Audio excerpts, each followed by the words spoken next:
Assalamu alaikum wa rahmatullahi wa barakatuh mes chers frères et sœurs.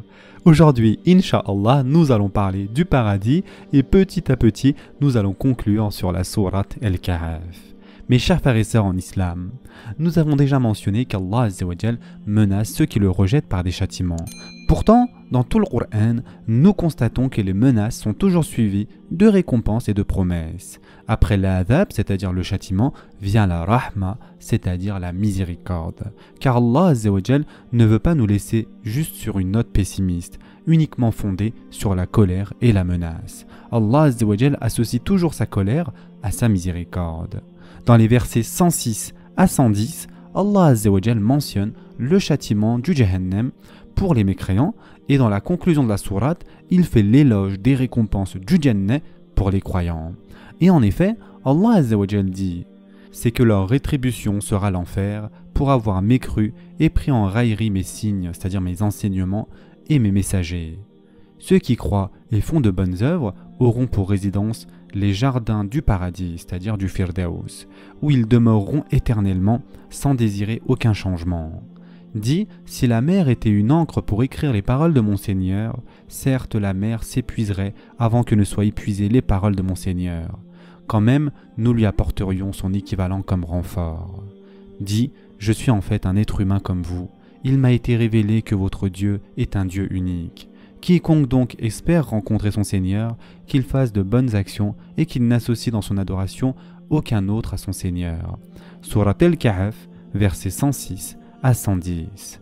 Mais aussi, Allah Azza wa Jal dit dans le Coran, sachez qu'Allah est dur en châtiment, dans la sourate Al-Ma'ida, verset 98. Mais il est aussi le pardonneur et le miséricordieux.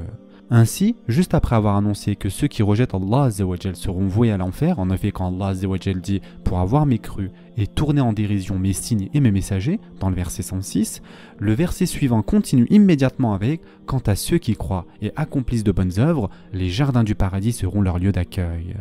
Le mot Jannat, c'est-à-dire jardin, est au pluriel ici, et il est situé dans le Firdaus, en tant que lieu d'hospitalité, c'est-à-dire Nuzulan, réservé aux pieux. Remarquez qu'Allah Azza wa Jal mentionne deux conditions pour atteindre le paradis. D'abord l'iman, c'est-à-dire la foi, ensuite les amal saliha, c'est-à-dire les bonnes œuvres. Ces deux conditions sont associées ensemble dans plus de 70 versets du Coran. Jamais Allah Azza wa Jal ne loue la foi, c'est-à-dire l'iman, sans les œuvres, c'est-à-dire amal. Car une foi sans œuvre n'est pas vraiment une foi. Si quelqu'un croit véritablement à quelque chose et qu'il l'aime sincèrement, cela le pousserait à agir. Par exemple, si nous savions que notre famille est en danger et que nous l'aimions et que nous avons la capacité de la sauver, il serait humainement impossible de rester inactif et de la laisser périr, n'est-ce pas? Alors que dire de notre amour pour Allah subhanahu wa ta'ala, de notre crainte de son châtiment et de notre espoir en sa récompense?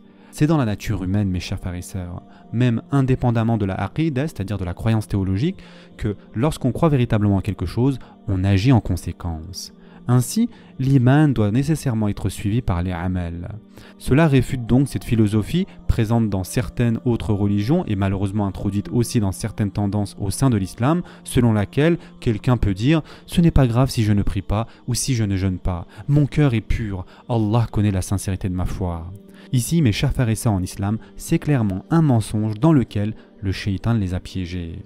En effet, si la foi sans les actes avait une quelconque valeur, alors le meilleur exemple serait Iblis lui-même. Car Iblis, dans le sens littéral, croit en Allah subhanahu wa ta'ala, en l'au-delà, aux prophètes et aux livres révélés. Ce n'est pas un mu'min pour autant, c'est-à-dire un véritable croyant, mais il y croit à tout ça. Il a même prié Allah Azza wa Jal de lui accorder un délai jusqu'au jour du jugement, ce qui prouve qu'il croit au jour dernier et en la puissance d'Allah Azza wa Jal, puisqu'il lui fait cette demande. Mais il n'est pas un vrai croyant, car lorsqu'Allah Azza wa Jal lui a ordonné d'agir, il a refusé. Il refuse d'agir donc selon sa croyance. Mes chers frères et sœurs en islam, parlons maintenant du plus haut degré du paradis. Nous avons montré que dans l'islam, l'iman et les amal saliha sont toujours liés l'un à l'autre. Le verset 107 déclare que ceux qui croient et accomplissent de bonnes œuvres auront de nombreux jardins, c'est-à-dire Jannat, ou ça, dans le Firdaus. Et nous avons tous entendu dire que Jannat al-Firdaus est le plus haut niveau du paradis. Le prophète sallallahu alayhi wa sallam a dit que le Firdaus est Wasat al-Jannah wa ala al-Jannah, le centre du paradis et aussi son sommet.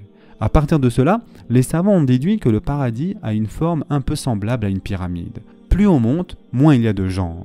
Donc le Firdaus est le sommet. Il est à la fois le centre, c'est-à-dire le wasat, et le point le plus élevé, c'est-à-dire Ala.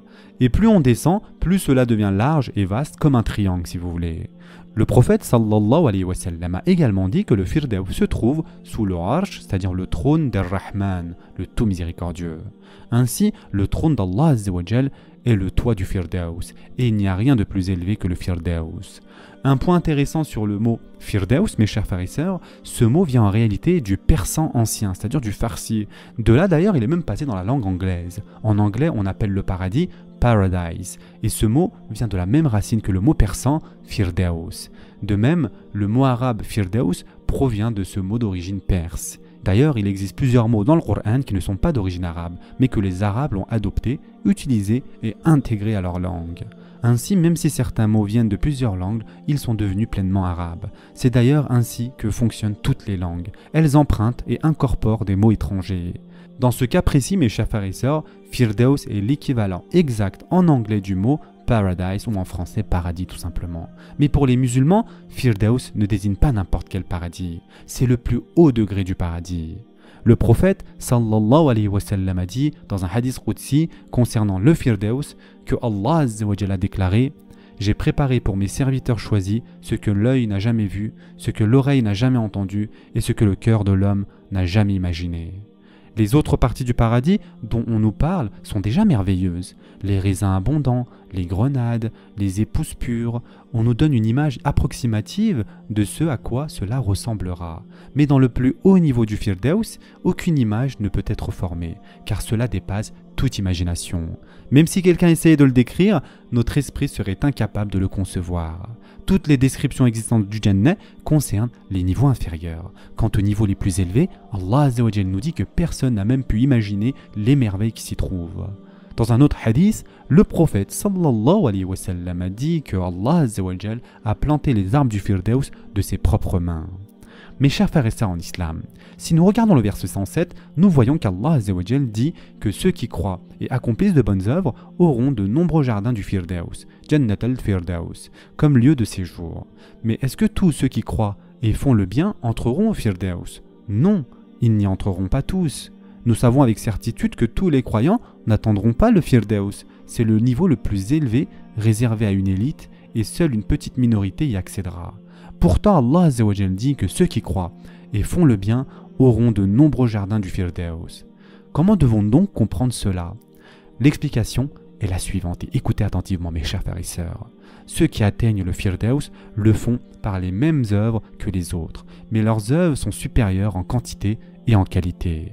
Ce n'est pas un secret ou un miracle qui les fait accéder au Firdaus. Ils font exactement ce que nous savons tous faire: prier, jeûner, donner en aumône et vivre dans la piété. C'est le même amanu wa amilu al-salihat. Ils ont cru et accompli de bonnes œuvres, mais ils le font avec une vraie foi et avec une qualité et une intensité qui plaisent à Allah subhanahu wa ta'ala. Mes chers frères et sœurs en islam, parlons du rôle de la qualité des actions maintenant. Car après un certain temps, nous atteignons un point où nous ne pouvons plus augmenter nos actions. Combien de juz du Coran pouvons-nous lire par jour? Combien de jours pouvons-nous jeûner? Quelle quantité d'aumônes pouvons-nous donner tout en payant un loyer et en soutenant notre famille? Il arrive à un moment dans notre vie où l'on ne peut pas en faire davantage. Même si pour la majorité d'entre nous, nous n'avons pas encore atteint ce stade, que ce soit bien clair. Mais pour certaines personnes, ce moment va arriver.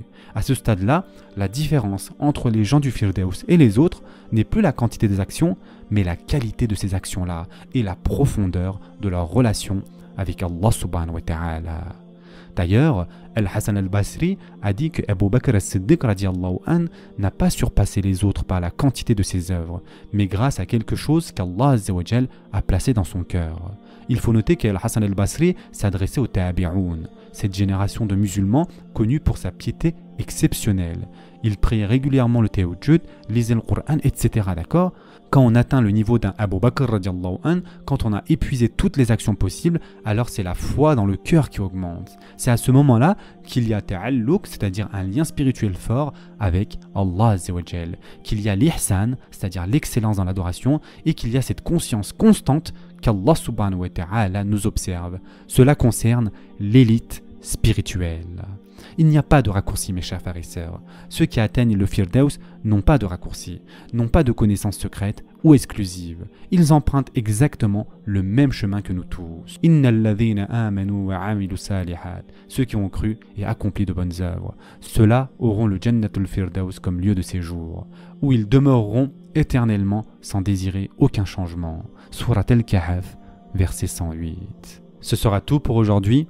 En attendant, prenez soin de vous mes chers frères et sœurs et à très prochainement, Inch'Allah.